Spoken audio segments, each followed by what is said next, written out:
Welcome back, YouTube pipe smokers. Muttonchop Piper here. Well, today's video is entitled Storytime with Muttonchop, a ring around the world. Okay, today's story is one of my fondest memories of the military, and it really isn't kind of military oriented, but the military is involved. I was in the Marine Corps from 1981 to 2001. And in 1985, I went on my first med float. Now, what is a med float? A med float is where we get a flotilla of ships that are loaded with troops and helicopters and supplies and food and all that kind of stuff. And we go and we sail across the Atlantic and we sail around the Mediterranean. We're a fast reactionary force, so if something should, one of our friends over there, let's say Italy, gets invaded by Malta, and Italy is one of our friends, and we need to go in and help them, then we're right there to be able to give them a hand with, with anything that they may need to try to defeat an enemy. Also, we're there to, in case of a disaster, like if there's an earthquake that rocks Malta or rocks Egypt, we're there to lend a hand if need be. Any kind of natural disaster, we're there to help out. Now, for you folks that live outside the United States, I've been part of the system, being in the military. And I can tell you, straight from the heart, we're not there to be the police. We're not there to tell the countries what to do. We're not there to whip you back in shape if you get out of line or any of that kind of stuff. We're there to protect our friends. In case one of our enemies attacks one of our friends, we're there to help out. But really, mostly, we're there to assist or to provide aid in case of some kind of disaster. So I don't know what you've heard about Americans or about what our policy is, but when I was in, I never saw any of that.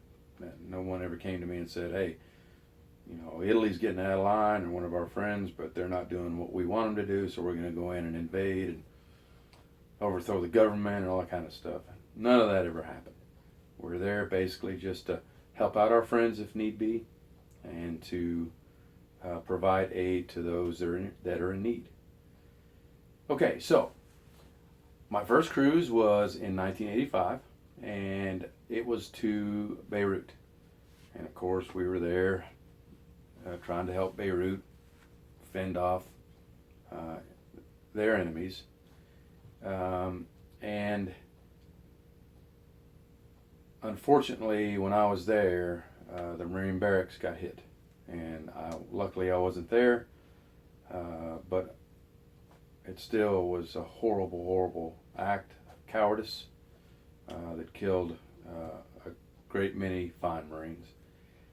But before that happened, we got on station and were there for a few days, and we got to fly into the Beirut airport, and we had cordoned off a section that we had called Rock Base.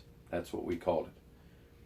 So helicopters came in, landed at Rock Base, and we would take care of them and daily turn them around and make sure everything looked good so they could go fly and then come back. Well, there was tents there, a shower there, food, and the like. So once we got there and we got the aircraft secured and we were ready to get some chow time, we went into the little tent that we had set up for chow, and me and two of my friends, they handed us what we didn't know at the time were called MREs, meals ready to eat. We had always been used to C rations, but at the time they were transitioning from C rations to MREs. So, new experience, first time I've ever had one. So me and my two friends went out, we sat at this bench, our picnic table, and me and my other friend got into a conversation, and the third friend went ahead and started tearing open his bag, tore open his bag and emptied the contents. A big plop of stuff, you know. I mean, it was all in bags and stuff, but it all kind of went in one area. But something kind of rolled down the table, and he stopped it. And he picked it up and looked at it, and it was a diamond ring. And he goes, "Oh man, this is cool. These MREs are like Cracker Jacks. You open it up, there's a prize inside." Well, me and my friend, we just started ripping and tearing because how we're going to see what kind of prize we got. We dumped our stuff out, nothing. So we asked the guy what he's going to do with it. And he says, "Well, I'm going to hold on to it till we get back, and then I'm going to do some investigating and find out what's going on." So we did the rest of our tour. We came back, and first thing he did was he contacted the military to find out what companies packaged MREs. They told him. He called each one, and on the third one, each time he called, he would ask a question: "Has any of your employees come up missing a ring?" First two, no. The last one, the guy said, "Yes. Matter of fact, we've been looking for this ring for about a year. There's a reward out for it and everything." He said, "Well, guess what? I found your ring. It must have slipped off one of your workers' fingers while she was packaging the MREs, and that's what happened. She was packaging the things that go in the MRE, and the ring came off her finger and went into the bag. She didn't know where it was. She thought she had left it at home, and then they put pictures up for a reward." So he called, and he said, "Now I'm going to have verification that this is your ring. So if you've got a picture or something where you are wearing it." So they met. She presented the picture. Sure enough, it was the exact same ring. He gave her the ring, and as a thank you, she gave him a reward of $700. When he went to have the ring appraised, it was worth $7,000. So that could kind of get you thinking, "Oh man, I could do a lot with $7,000." But he knew that it needed to go back, and he knew that he needed to do the right thing, and he did. And he got rewarded for $700. That's $700 he didn't have before. So I thought that was a kind of a neat story. The best part of the story is when he dumped his stuff out and a ring went falling out, and he made the comment, "Oh man, these things are just like Cracker Jacks. There's a prize inside."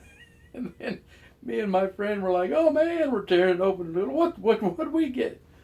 That was the funny part of the story. So, well, that's it for today. That's it for this video. I hope you enjoyed it. I hope you learned something. And until my next video, I want to wish you and your family happy piping.